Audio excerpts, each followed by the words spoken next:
The purpose of this record is to show you how to use your imagination to achieve your every desire. Most men are totally unaware of the creative power of imagination and invariably bow before the dictates of facts and accept life on the basis of the world without. But when you discover this creative power within yourself, you will boldly assert the supremacy of imagination and put all things in subjection to it. When the man speaks of God in man, he is totally unaware that this power, called God in man, is man's imagination. This is the creative power in man. There is nothing under heaven that is not plastic as potter's clay to the touch of the shaping spirit of imagination. Once a man said to me, "You know, Neville, I love to listen to you talk about imagination. But as I do so, I invariably touch the chair with my fingers and push my feet into the rug, just to keep my sense of the reality and the profundity of things." Well, undoubtedly he is still touching the chair with his fingers and pushing his feet into the rug. But now let me tell you another one who didn't touch with her fingers and didn't push that foot of hers onto the board of the streetcar. It's the story of a young girl, just turned 17. It was Christmas Eve, and she was sad of heart for that year. She had lost her father in an accident, and she was returning home to what seemed to be an empty house. She was untrained to do anything, so she got herself a job as a waitress. This night was quite late. Christmas Eve, it was raining. The car was full of laughing boys and girls home for their Christmas vacation, and she couldn't conceal the tears. Luckily for her, as I said, it was raining, though she stuck her face into the heavens to mingle her tears with rain. And then, holding the rail of the streetcar, this is what she did. She said, "This is not rain, but this is spray from the ocean. And this is not the salt of tears that I taste, but this is the salt of the sea and the wind. And this is not San Diego. This is a ship, and I am coming into the Bay of Samoa." And there she felt the reality of all that she had imagined. Then came the end of the journey, and all were out.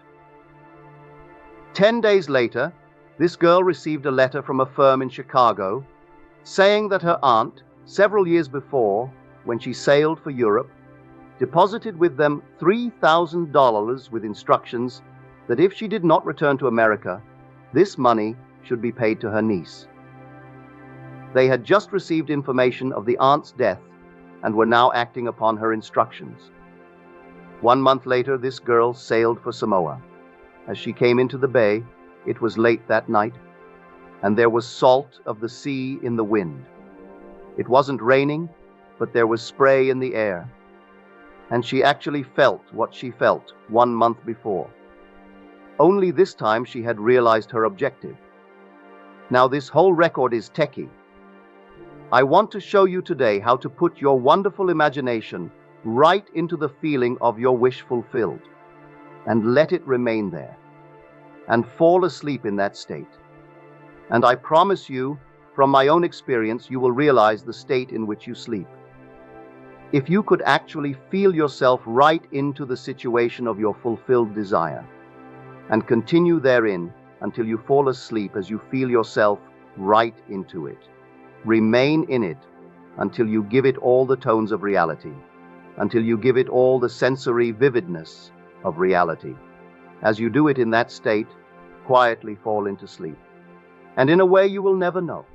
You could never consciously devise the means that will be employed. You will find yourself moving across a series of events, leading you towards the objective realization of this state. Now here is a practical technique. The first thing you do, you must know exactly what you want in this world.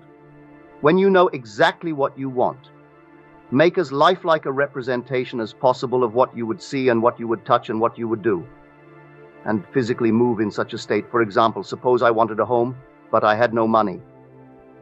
But I still know what I want. Without taking anything into consideration, I would make as lifelike a representation of the home that I would like, with all the things in it that I would want. And then this night, as I would go to bed, I would, in a state a drowsy, sleepy state, the state that borders upon sleep, I would imagine that I am actually in such a house. That were I to step off the bed, I would step upon the floor of that house. Were I to leave this room, I would enter the room that is adjacent to my imagined room in that house. And while I am touching the furniture and feeling it to be solidly real, and while I am moving from one room to the other in my imaginary house, I will go sound asleep in that state. And I know that in a way I could not consciously devise, I would realize my house. I have seen it work time and time again. If I wanted a promotion in my business, I would ask myself what additional responsibilities would be mine were I to be given this great promotion. What would I do? What would I say? What would I see? How would I act?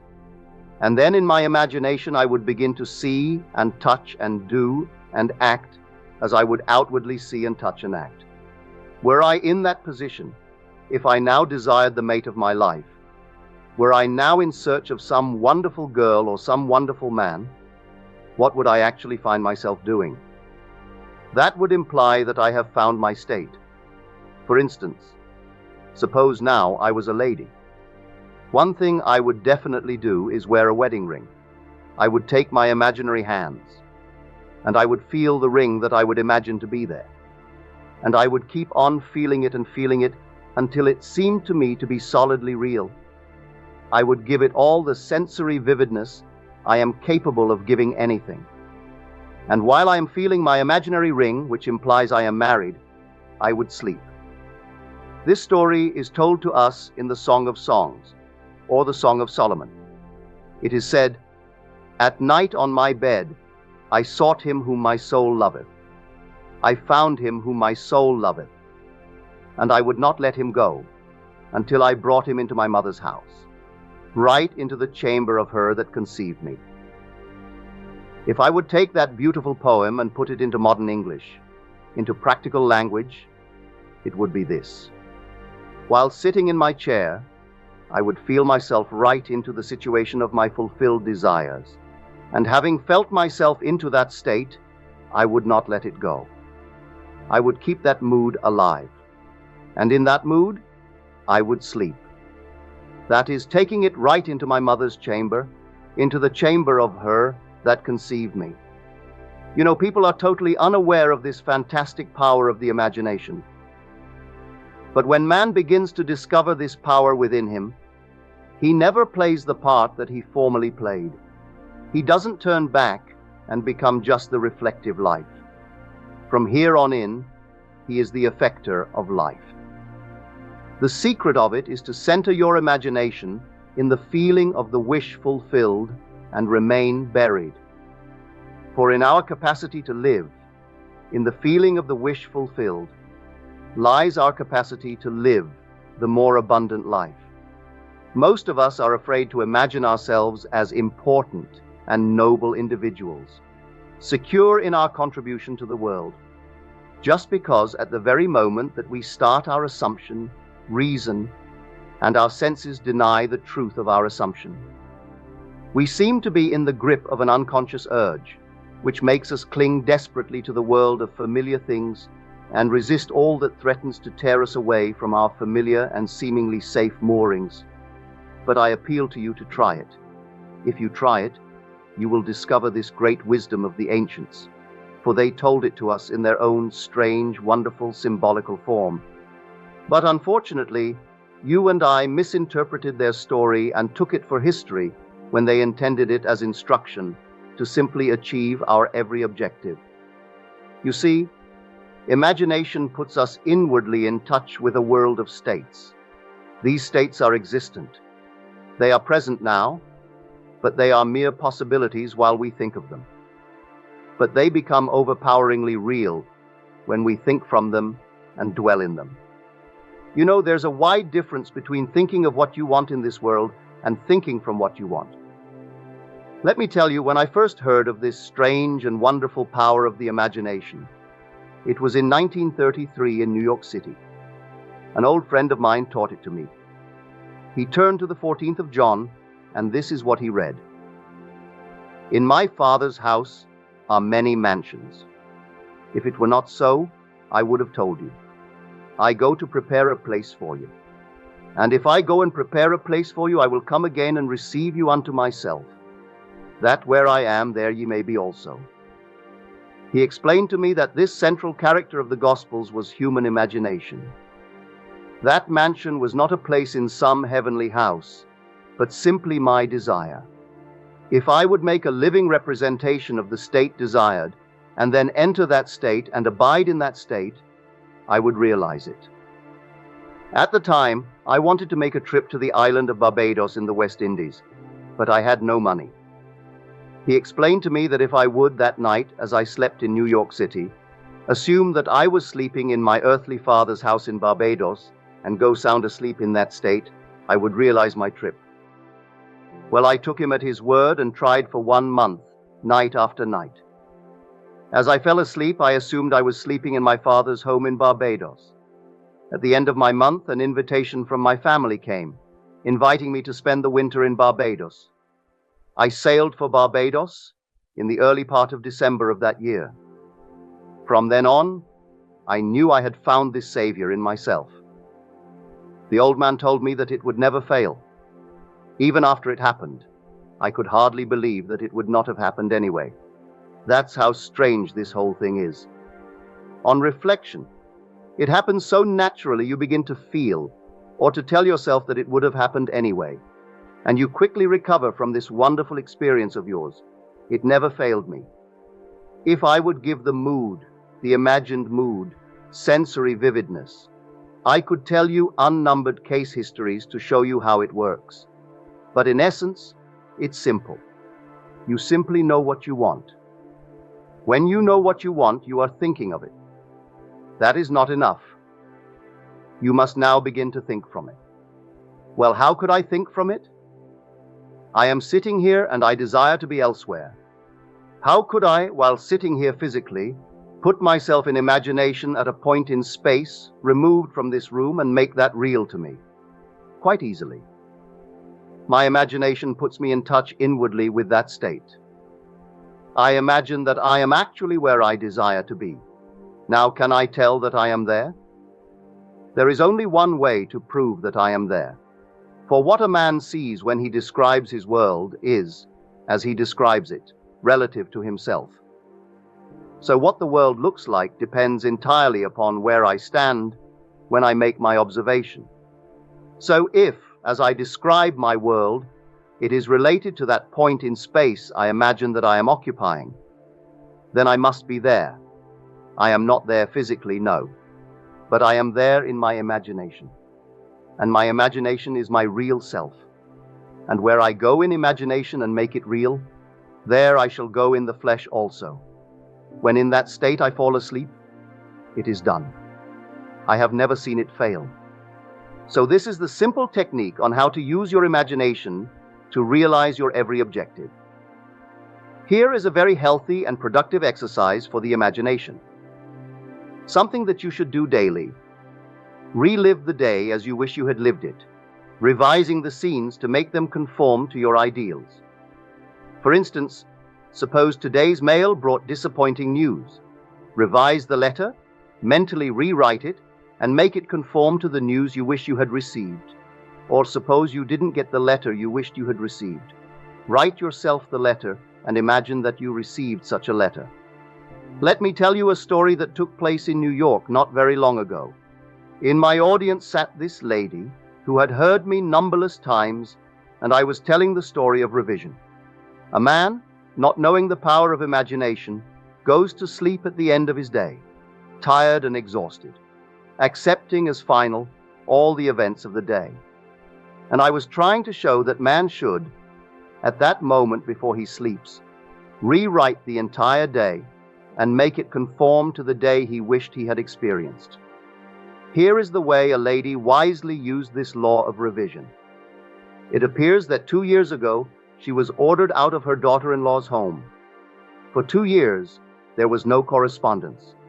She had sent her grandson at least 24 presents in that interval, but not one was ever acknowledged.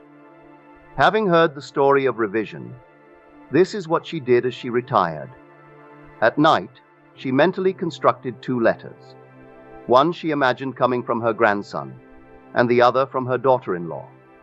In these letters, they expressed deep affection for her and wondered why she had not called to see them. This she did for 7 consecutive nights, holding in her imaginary hand the letter she imagined she had received, and reading these letters over and over until it aroused within her the satisfaction of having heard. Then she slept. On the 8th day, she received a letter from her daughter-in-law. On the inside, there were 2 letters, one from her grandson and one from her daughter-in-law. They practically duplicated the imaginary letters that this grandmother had written to herself 8 days before. This art of revision can be used in any department of your life. Take the matter of health. Suppose you were ill. Bring before your mind's eye the image of a friend. Put upon that face an expression which implies that he or she sees in you that which you want the whole world to see. Just imagine he is saying to you that he has never seen you look better, and you reply, "I have never felt better." Suppose your foot was injured. Then do this. Construct mentally a drama which implies that you are walking, that you are doing all the things that you would do if the foot was not injured. And do it over and over and over until it takes on the tones of reality. Whenever you do in your imagination that which you would like to do in the outer world, that you will do in the outer world, the one requisite is to arouse your attention in a way, and to such intensity, that you become wholly absorbed in the revised action. You will experience an expansion and refinement of the senses by this imaginative exercise, and eventually achieve vision in the inner world. The abundant life promised us is ours to enjoy now, but not until we have the sense of the Creator as our imagination can we experience it. Persistent imagination, centered in the feeling of the wish fulfilled, is the secret of all successful operations. This alone is the means of fulfilling the intention. Every stage of man's progress is made by the conscious, voluntary exercise of the imagination. Then you will understand why all poets have stressed the importance of controlled, vivid imagination. Listen to this one by the great William Blake. "In your own bosom you bear your heaven and earth, and all you behold, though it appears without, it is within in your imagination, of which this world of mortality is but a shadow." Try it, and you too will prove that your imagination is the Creator.